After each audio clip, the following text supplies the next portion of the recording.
और हेडलाइंस के बाद अब शुरू करते हैं तेज रफ्तार से खबरों का सिलसिला।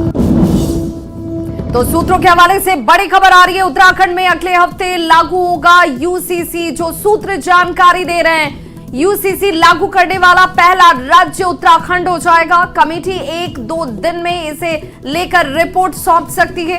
विशेष सत्र बुलाकर यूसीसी को मंजूरी मिल सकती है। जो बड़ी जानकारी इस वक्त सामने आ रही है, कमेटी जल्द इसे लेकर के एक रिपोर्ट जो है वो सौंप सकती है और इस विशेष सत्र बुलाकर यूसीसी को मंजूरी दी जा सकती है। जो बड़ी जानकारी सामने आती हुई, तो सबसे पहला राज्य जहां पर यूसीसी लागू होगा वो उत्तराखंड हो सकता है, क्योंकि ये माना जा रहा है कि कमेटी 1 से 2 दिनों के अंदर इसे लेकर एक रिपोर्ट सौंपेगी। विशेष सत्र बुलाकर यूसीसी को मंजूरी दी जा सकती है। ये बड़ी खबर इस वक्त सामने आती हुई। और इस बीच अगली बड़ी खबर गुजरात से सामने आ रही है, जहां सूरत रेलवे स्टेशन पर भगदड़ मच गई। भगदड़ में बिहार के यात्री की मौत हो गई। अंकित वीरेंद्र सिंह नाम बताया जा रहा है जिस शख्स की मौत हुई है। छपरा का रहने वाला यह युवक था। दिवाली में ट्रेन से जाने वाला घर था। भगदड़ में 4 लोग बेहोश भी हो गए। सूरत रेलवे स्टेशन पर यात्रियों की भीड़ लगातार देखी जा रही है। छपरा जाने वाले यात्रियों की यहां पर भीड़ है और ऐसे में बताया जा रहा है कि इस भीड़ के चलते भगदड़ में एक यात्री की मौत हो गई है, जिस यात्री का नाम अंकित वीरेंद्र सिंह बताया जा रहा है।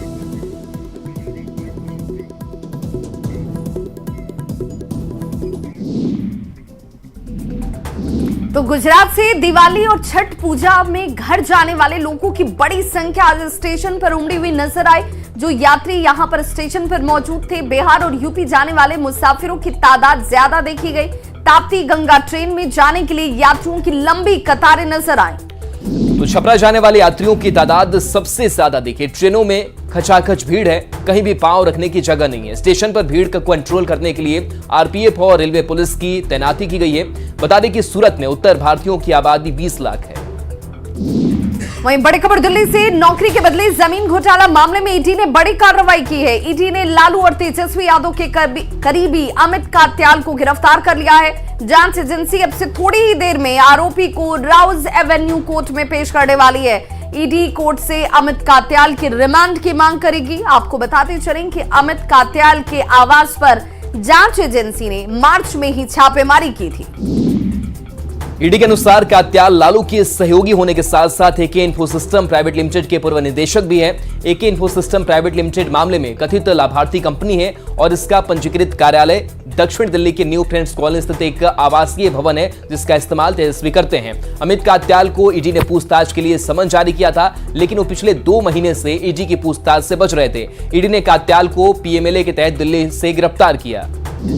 तो लालू प्रसाद के करीबी अमित कात्याल की गिरफ्तारी पर मंत्री श्रवण कुमार का बयान भी सामने आया। उन्होंने कहा कि जब जब चुनाव नजदीक आते हैं, सीबीआई और ईडी रेड करती हुई नजर आती है। उनकी ये कार्रवाई रेड वाली बढ़ जाती है। विपक्ष हालांकि इससे डरने वाला नहीं है। लालू यादव के बहुत करीबी माने। अरे भाई, ईडी है, सीबीआई है, इसका क्या काम है? जब जब चुनाव आएगा तो छापा लगेगा, तो पूरा देश जानता है। अभी 3-4 राज्यों में चुनाव हो रहे हैं, तो अभी तो छापा पड़ेगा और पड़ रहा है। कोई नई बात थोड़ी है, इससे कोई डरने वाला थोड़ी है। न देश की जनता डरेगी और न जो नेता है विपक्ष में वो डरेंगे। धनाधन बुलेटिन की अगली खबर यूट्यूबर मनीष कश्यप से जुड़ी हुई है। मनीष को कोर्ट से बड़ी राहत मिली है। तमिलनाडु के मदुरई कोर्ट ने मनीष कश्यप को जमानत दे दी है। वहीं कोर्ट ने मनीष कश्यप पर लगे एनएसए को भी रद्द कर दिया है। एनएसए हटाने के बाद परिवार में मनीष के घर आने की उम्मीद बढ़ गई है। वहीं मनीष कश्यप के परिवार को भरोसा है कि जल्द ही मनीष बाहर आएंगे और फिर बिहार की वो आवाज बनेंगे। मनीष के दीपावली और छठ में नहीं रहने की वजह से मां को कसक जरूर नजर आई। मां का कहना है कि जब बेटा बाहर आएगा तो ढोल और ताशे के साथ त्योहार मनाएंगे। मनीष कश्यप की मां ने क्या कुछ कहा है, आप भी सुनिए। बहुत ज्यादा खुला, तो बहुत ज्यादा अभी छठ के बादे आई हैं।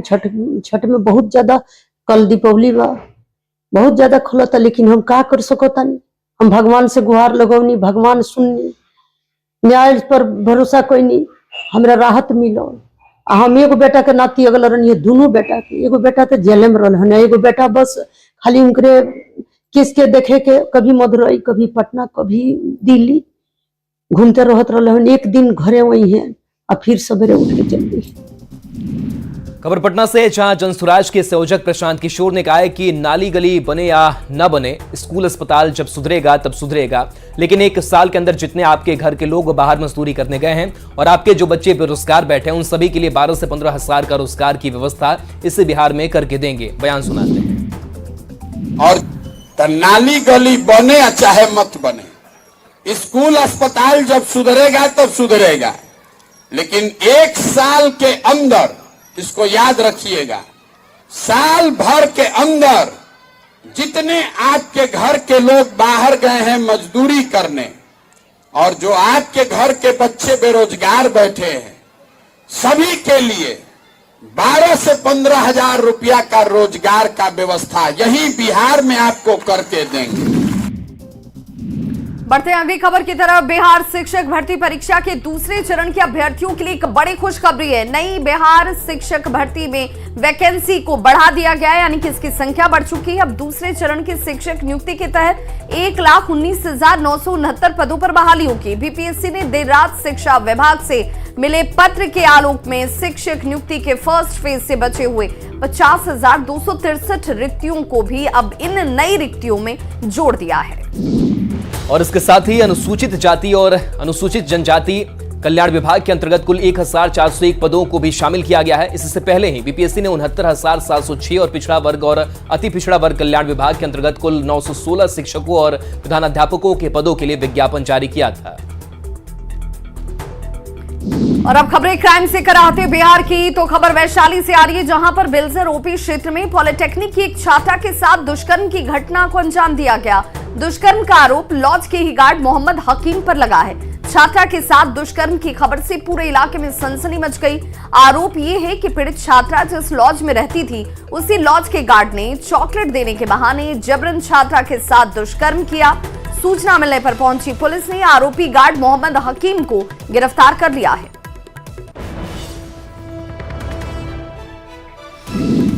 बताया जा रहा है कि दीपावली की छुट्टी में सभी छात्राएं घर चली गई, लेकिन पीड़ित छात्रा की ट्रेन छूट गई, जिसकी वजह से वो कल घर नहीं जा सकी। मौके का फायदा उठाकर आरोपी गार्ड लॉज में अकेली छात्रा के कमरे में देर रात घुस गया और जबरन छात्रा के साथ दुष्कर्म की घटना को अंजाम दिया।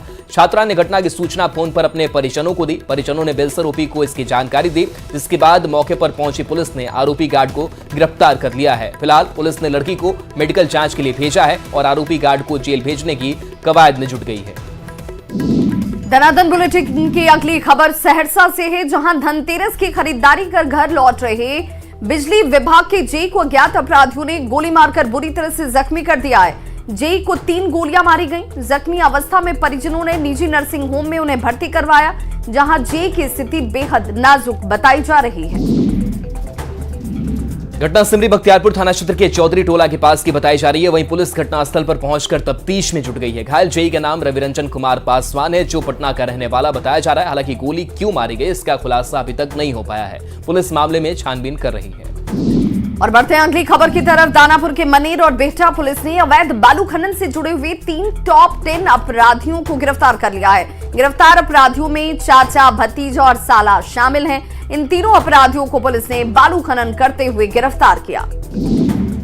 बताया जा रहा है कि कुछ दिन पहले ही बालू घाट पर हुए ताबड़तोड़ फायरिंग में 12 लोग के खिलाफ एफआईआर दर्ज की गई थी, जिसमें से यह तीनों भी शामिल हैं। इनके पास से एक देसी कट्टा, 5 जिंदा कारतूस और एक मोबाइल भी बरामद किया गया है। अगली खबर मुंगेर से, जहां मुंगेर में एक वीडियो काफी तेजी से सोशल मीडिया पर वायरल हो रहा है, जिसमें 2 पक्षों में जमकर पत्थरबाजी और मारपीट की जा रही है। वायरल वीडियो कोतवाली थाना क्षेत्र के गंगानगर का बताया जा रहा है। बताया जा रहा है कि जमीन विवाद में जमकर 2 पक्षों में पत्थरबाजी और मारपीट की घटना हुई, जिसमें 5 लोग गंभीर रूप से घायल हो गए। घायलों को इलाज के लिए सदर अस्पताल में भर्ती कराया गया है। इस मामले में पुलिस ने तत्परता दिखाते हुए दोनों पक्ष के 4 लोगों को गिरफ्तार कर जेल भेजा है। अगली खबर पालीगंज से, जहां पर रनिया तालाब में बालू कारोबारी देवराज यादव की हत्या के बाद परिजनों ने नेता प्रतिपक्ष विजय कुमार सिन्हा और सांसद रामकृपाल यादव से मुलाकात की। नेता प्रतिपक्ष विजय सिन्हा ने तुरंत इस घटना को लेकर पटना एसएसपी और पालीगंज डीएसपी को फोन लगाकर कार्रवाई की मांग की।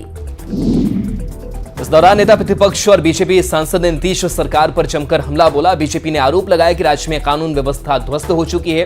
कहीं ना कहीं बिहार में लगातार हो रही अपराध की घटनाओं से पुलिस प्रशासन और कानून व्यवस्था पर भी सवाल खड़े हो रहे हैं कि आखिर बिहार में क्या अपराधियों के मन से पुलिस का खौफ बिल्कुल खत्म हो चुका है। दनादन बुलेटिन की अगली खबर बेगूसराय से, जहां सदर अस्पताल में एक बार फिर से स्वास्थ्य विभाग की बड़ी लापरवाही देखने को मिली। मरीज को स्ट्रेचर और अन्य व्यवस्थाएं नहीं मिलने की वजह से मरीज के परिवार वाले गोद में ही मरीज को उठाकर लाने को मजबूर नजर आए। ये तस्वीर बेगूसराय सदर अस्पताल की है। बताया जा रहा है कि आपसी विवाद में मारपीट के बाद घायल महिला को रिश्तेदार किसी तरह बेहतर इलाज के लिए सदर अस्पताल लेकर आए। उम्मीद थी कि अस्पताल से मदद मिलेगी, लेकिन घायल महिला को अस्पताल में स्ट्रेचर तक नहीं मिला। रिश्तेदार इसे गोद में लेकर बेड तक ले गए। एक युवा हाथ में स्लाइन लिए हुए खड़ा है। ऐसे में कहा जा सकता है कि बेगूसराय सदर अस्पताल के दावे और जमीनी हकीकत में जमीन आसमान का अंतर है।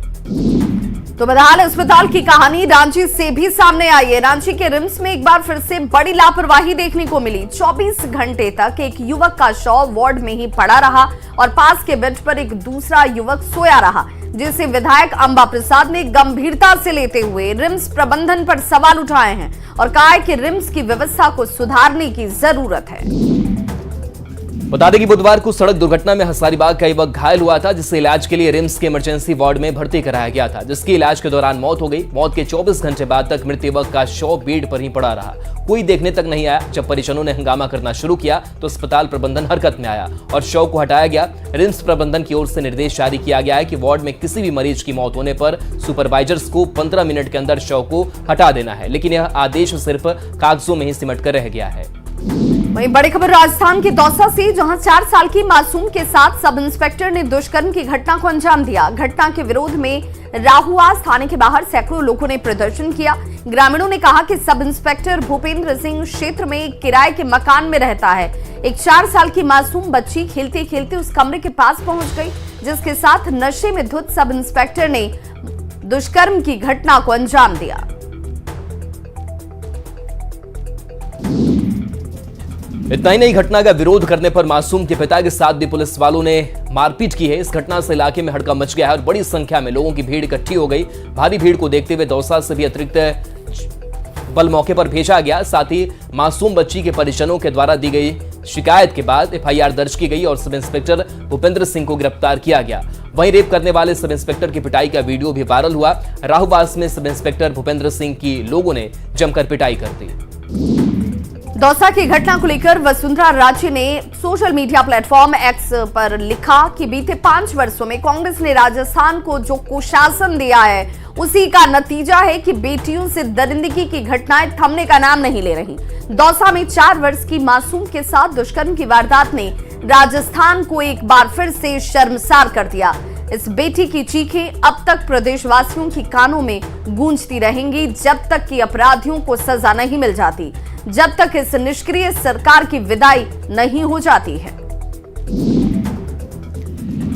दनादन बुलेटिन में अब बात बढ़ते प्रदूषण की। पटना सहित पूरे बिहार में प्रदूषण के हालात लगातार खराब होते जा रहे हैं। पटना में प्रदूषण की स्थिति ऐसी हो गई है कि यहां की हवा दिल्ली से भी ज्यादा जहरीली हो गई है। पटना में एयर क्वालिटी इंडेक्स का आंकड़ा 400 के पार पहुंच गया है, जो खतरनाक श्रेणी में आता है। गौर करने वाली बात यह है कि दीपावली बाकी है और दीपावली में पटाखों के कारण यह आंकड़ा या और बढ़ सकता है। लोगों से लगातार अपील की जा रही है कि दीपावली में पटाखे ना जलाएं।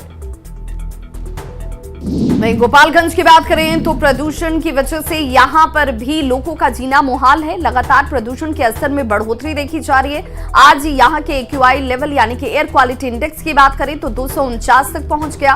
प्रदूषण का असर बढ़ने की वजह से लोगों की सेहत पर इसका सीधा और बुरा असर पड़ रहा है। स्वास्थ्य विभाग के डॉक्टरों ने सांस के मरीजों को बाहर निकलने पर मास्क लगाने की अपील की। वहीं गोपालगंज के प्रदूषण असर कम करने को लेकर जिला वासियों से आतिशबाजी नहीं करने की अपील की गई।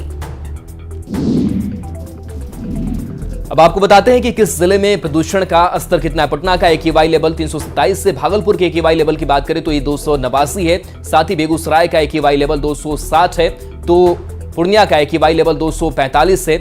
वहीं गया का AQI लेवल 172 पर पहुंचा हुआ है। मुजफ्फरपुर का AQI लेवल 192 है।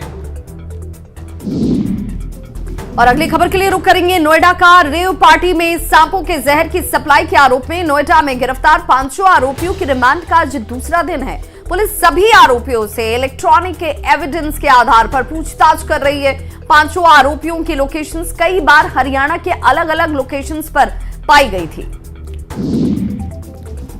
आरोपियों का एल्विश यादव और फाजिलपुरिया से भी संबंधों को खंगाला जा रहा है। जिन जगहों पर सभी 5 आरोपियों की लोकेशन एक साथ पाई गई थी उसको लेकर भी सवाल किए जा रहे हैं। नोएडा पुलिस आज एल्विश यादव को भी पूछताछ के लिए बुला सकती है ताकि आरोपी राहुल और एल्विश यादव को आमने सामने बिठाकर पूछताछ हो सके। धनाधन बुलेटिन की अगली खबर नालंदा से। जिले के पावापुरी जल मंदिर में 2 दिवसीय पावापुरी महोत्सव से मनाया जा रहा है और आज पावापुरी महोत्सव का उद्घाटन सीएम नीतीश कुमार खुद करने वाले हैं। जैन धर्म के 24वें तीर्थंकर भगवान महावीर के निर्माण दिवस पर यह महोत्सव मनाया जा रहा है। पावापुरी महोत्सव में सारेगामापा के कलाकार सुर रंजन राजवीर, अपूर्वा प्रियदर्शी, जैन भजन गायक विक्की टी पारिक रंगारंग कार्यक्रम पेश करेंगे। और अब बात रामनगरी अयोध्या के आध्यात्मिक दिवाली की। जी हमारे मर्यादा पुरुषोत्तम भगवान राम की नगरी अयोध्या में दिव्य और भव्य दीपोत्सव मनाया जा रहा है। अयोध्या में 7वां दीपोत्सव मनाया जाएगा। दीपक जलाने का